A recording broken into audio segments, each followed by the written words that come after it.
A prisão de Nicolás Maduro não é apenas um ato contra um regime, é um recado. E como todo recado geopolítico, ele tem mais de um destinatário e, logicamente, um propósito. Essa ação cinematográfica não começou em Caracas e não terminou em Nova York, e já apareceu essa semana no Fórum Econômico Mundial de Davos, na Suíça. A prisão de Maduro por Trump abriu uma sequência de movimentos no tabuleiro mundial que atinge em cheio a política brasileira. Tanto que nos últimos dias uma pesquisa avaliou como o brasileiro enxerga esta questão.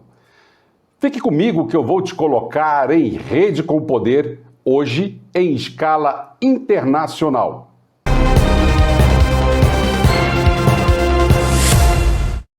Quando a notícia da extração e prisão de Nicolás Maduro pelos Estados Unidos em pleno solo venezuelano começou a pipocar nos noticiários do Brasil, eu estava participando de uma entrevista em um programa de rádio daqui de Brasília, logo bem cedinho, sábado, 7 horas da manhã, para falar de política nacional e local. Acompanhe aí o momento. E pelo visto o trânsito tá calmo, né? Tranquilíssimo. Só as coisas só não estão calmas lá na Venezuela, né? Eita, que agora o bicho vai pegar. A gente vai falar agora nesse bloco aqui de política local.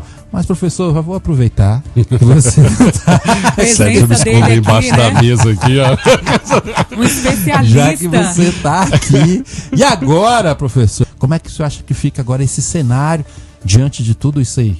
Eu acho que a primeira coisa é o recado que o Trump mandou para as Américas, né? Então, essa questão da influência, seja bélica ou diplomática, o governo norte-americano está disposto a fazer qualquer coisa por uma questão de hegemonia. A segunda é que nós devemos ter aí um grande silêncio, né? Talvez no governo brasileiro, porque agora que também o Lula virou o melhor amigo do Trump, ele não vai querer queimar essa amizade, né? Não estamos falando da deposição de um regime por revolta interna, como foram os movimentos da chamada Primavera Árabe em diversos países do Oriente Médio, e nem da deposição e ocupação do país, como foi no Iraque de Saddam Hussein pelos Estados Unidos e, logicamente, nem muito menos de uma transição negociada. Estamos aqui falando da retirada, por meio da força, de um chefe de Estado por outra potência estrangeira. Neste movimento, os Estados Unidos demonstraram ao mundo a execução dessa tarefa com surpresa, rapidez e precisão bélica dignos dos melhores roteiros de Hollywood. Isso não é só simbólico, é também muito estratégico. Logicamente que Maduro caiu, mas o sistema que sustenta o chavismo há décadas não desaparece automaticamente com ele. Regimes não vivem apenas de líderes, vivem de redes, aparelhamento estatal, devoção por parte do povo, forças armadas, interesse econômico e apoio externo. E em tempos de internet, quando Maduro caiu, a pergunta seguinte não era somente quem assumiria, mas também o que há de legítimo nessa deposição e que dimensão esse ato provocou em esfera global.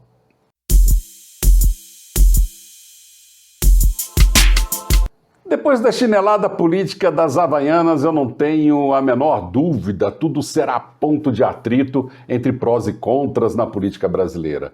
E não poderia ser diferente com este caso, que a princípio envolveria uma relação entre dois países distantes, Estados Unidos e Venezuela.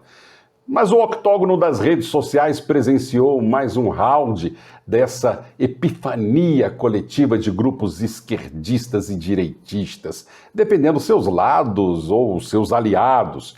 Um exército de internautas engajados promovendo um caos de informação ou desinformação nas horas seguintes após o evento. Um estudo feito pelo meu amigo Alec Maracajá, da Ativa Web, revelou que nas primeiras 48 horas após a prisão de Maduro, o mundo já havia produzido quase 37 milhões de menções nas redes sociais, sendo 2.800.000 somente no Brasil, um dos principais polos de discussão fora do epicentro do ocorrido. E quer saber qual era um dos top 3 dessa movimentação nas redes do Brasil? ambiguidade interpretativa, justamente aquilo que alimenta o debate, as versões e o engajamento no mundo digital. Não foi à toa que ainda na Grécia Antiga o dramaturgo Ésquilo cunhou a frase em que uma guerra, a primeira vítima é sempre a verdade. Vivemos um proselitismo sedento para vender em tempo real uma compreensão de mundo na tentativa de converter ou atrair pessoas para uma ideologia por meio da manipulação ou da ressignificação de acontecimentos.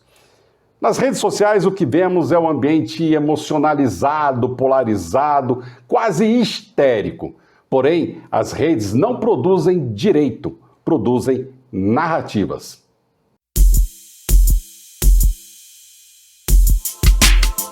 A partir desse momento, o debate se deslocou buscando oxigênio no campo do direito. E aqui começou uma grande confusão. Nas teorias propagadas pelos especialistas de plantão que dominaram as redes logo após o episódio, duas vertentes ganharam força. A da violação do direito internacional por parte dos Estados Unidos e da violação anterior dos direitos humanos por parte do governo Maduro sobre o povo venezuelano. Enfim, de um lado, surge o discurso da soberania nacional venezuelana. Do outro, o princípio dos direitos humanos do povo venezuelano.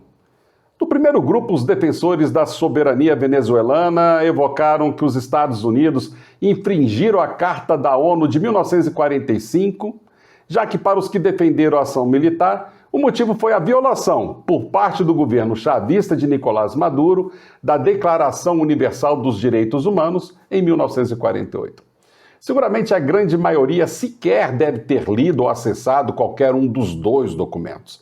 Mas para efeito de legitimação das narrativas, falar sobre estes cria uma sensação de legitimação ou verdade, exatamente como os que citam a Constituição do Brasil ou a própria Bíblia, sem sequer ter aberto uma. Porém, o consenso fundamental se formou diante dessa batalha. Defender o povo venezuelano não é mesmo que defender o regime da Venezuela. Isso explica porque vimos manifestações em defesa da soberania venezuelana sem a presença e o apoio dos venezuelanos, colocando o regime e o povo em cantos opostos.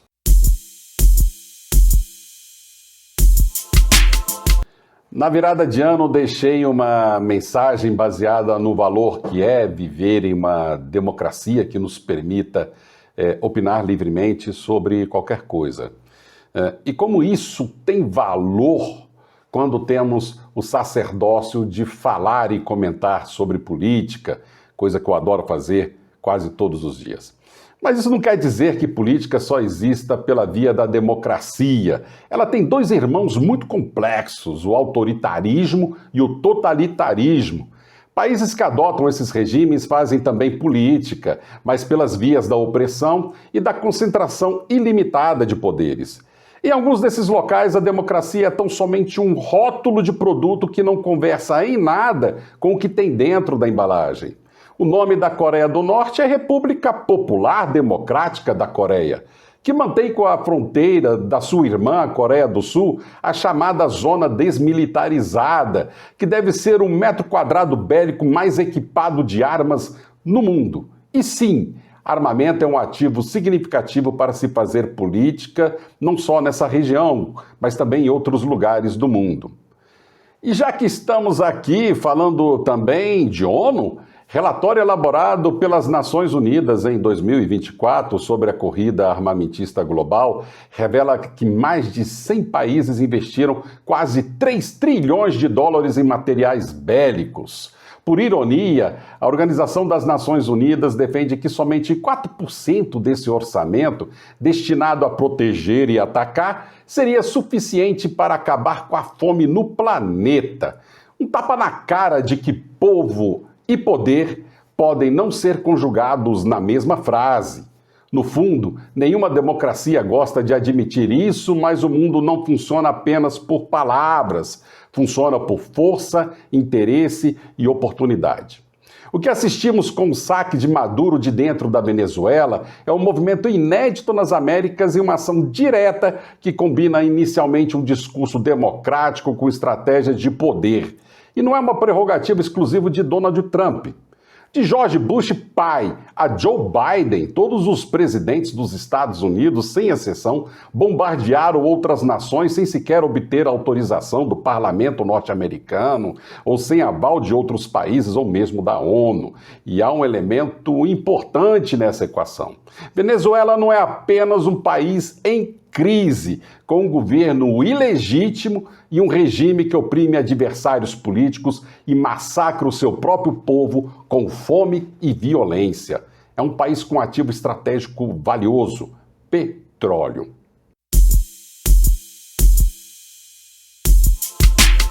Os Estados Unidos não esconderam de ninguém querer beber na fonte dessa reserva e, com isso, também fechar a torneira do petróleo para outras nações rivais, como Cuba, China, Rússia, que são atores indiretos desse processo e que se beneficiam diretamente dessa parceria com o regime chavista. E a nação norte-americana, que se autoproclama a maior democracia do mundo, com o maior PIB armamentista do planeta, dá sinais que não vai parar por aí. Abriu recentemente o radar para a Groenlândia. E para tentar legitimar todos esses movimentos, acabou de fundar sua ONU particular. Durante o evento no Fórum Econômico de Davos, na Suíça, com apoio de alguns países signatários de suas insanidades, vamos dizer assim, batizado de o tal Conselho da Paz. Com críticas já diretas à ONU e à OTAN, Trump quer, neste primeiro momento, implementar um projeto de reconstrução da faixa de Gaza, uma tal Nova Gaza, a exemplo dos seus condomínios de luxo espalhados pelos Estados Unidos. Trump convidou para esse conselho mais de 60 outros países, parte deles já se negaram a participar, como a França, e outros ainda não responderam oficialmente, como o Brasil. Para os que não aceitarem, o presidente americano ameaça retribuir a recusa com novos tarifaços de importação.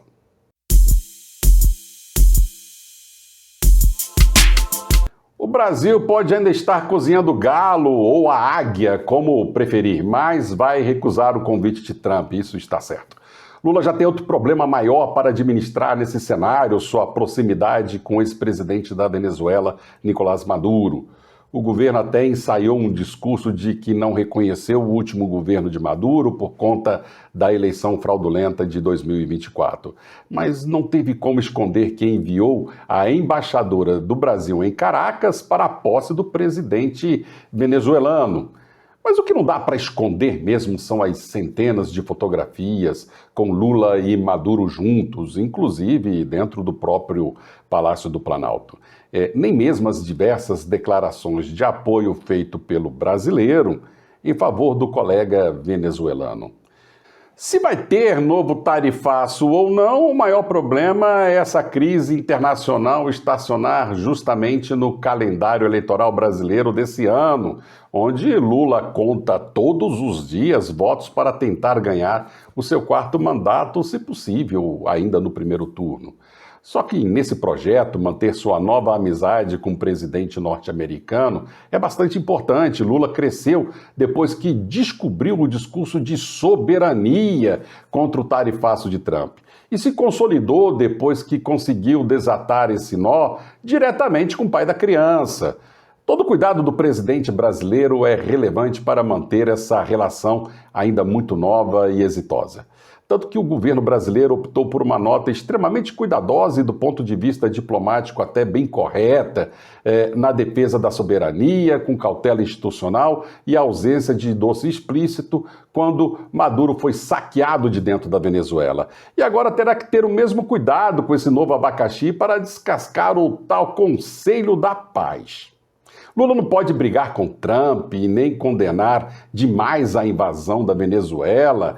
Recente pesquisa da Quest, que analisou como os brasileiros viram este episódio, revela que a maioria da população aprovou a invasão da Venezuela por Trump e que, na mesma proporção, pedem para o governo federal se manter distante desse processo. Obviamente, a grande maioria dos brasileiros não deve ter seu voto influenciado por essa questão que envolve outros dois países. Porém, essa maioria de brasileiros tem receio de que o Brasil possa virar alvo de alguma maneira dos Estados Unidos.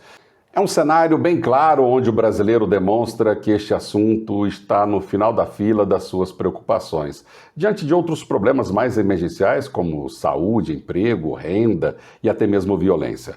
Só ganhará dimensão e importância na cesta do voto se esta questão deixar de ser internacionalmente distante para se tornar um problema doméstico que precarize de alguma forma a vida do brasileiro.